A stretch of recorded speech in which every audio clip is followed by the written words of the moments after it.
Are you worried about paying taxes on the sale of your business? If so, then I have a strategy for you. Hey guys, I'm Chris Allman and I'm here to get you equipped to exit. Today we're going to be talking about a great strategy that can save you thousands of dollars on the sale of your business. So what is the strategy that we're talking about today? Well, it's called a donor-advised fund. A donor-advised fund is essentially a charitable organization that you can donate assets such as appreciated stock, privately held stock, real estate, cash, and other assets to. And the fund, the charitable organization, will hold those assets and allow you, the donor, to advise them on what to do with them. Today we're going to talk about how to make a gift of privately held stock to a donor-advised fund. Now, let me give you the high-level overview before we dive into all the details. So essentially how it works is you make a donation of private stock to the donor-advised fund.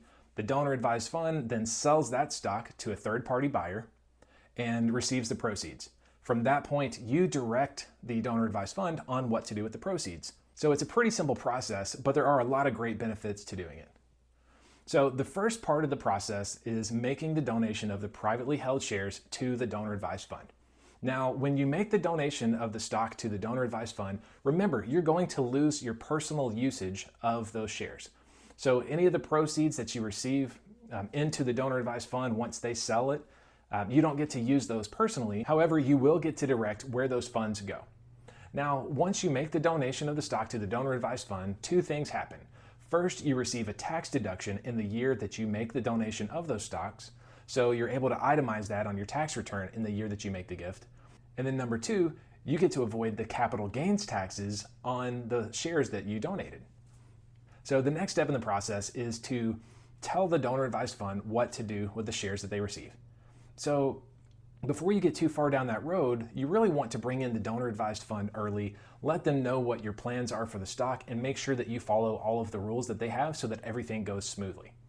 So once the donor-advised fund knows what to do and they sell those shares to the third-party buyer, they receive the cash and they avoided paying any taxes on that sale because they're a charitable organization. So that's a great benefit, and that's why you were able to avoid the taxes as well.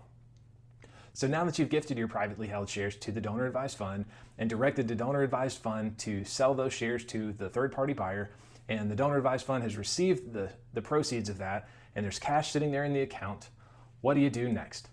Well, that's where having a donor-advised fund is really a powerful tool. It allows you to not only make a donation to additional charities from the donor-advised fund in the year that you made a gift, but you can also invest those proceeds and let them grow over time and potentially be able to give away thousands of dollars more than what you originally gifted.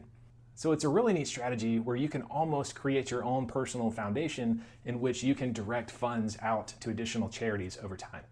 All right, so let's recap what a donor-advised fund is and how it saves you money when you're selling your business. So remember, a donor-advised fund is a charitable organization in which you can gift shares of privately held stock and other assets to, and then direct the donor-advised fund on what to do next. So in this case, you direct the donor-advised fund to sell your privately held stock to a third-party buyer. In return, they receive the proceeds, and from that point forward, you get to decide where the money goes, whether you invest it in the market to let it grow, or whether you give it all away in the first year or spread it out over multiple years. The choice is yours.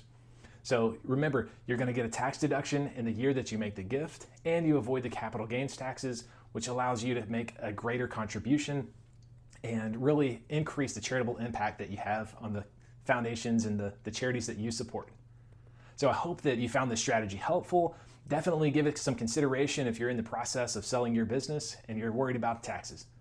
So if you have any questions, feel free to reach out or drop me a comment below. I'd love to talk with you about how you might be able to implement this strategy into your own exit. As always, thanks for watching. I look forward to talking with you soon.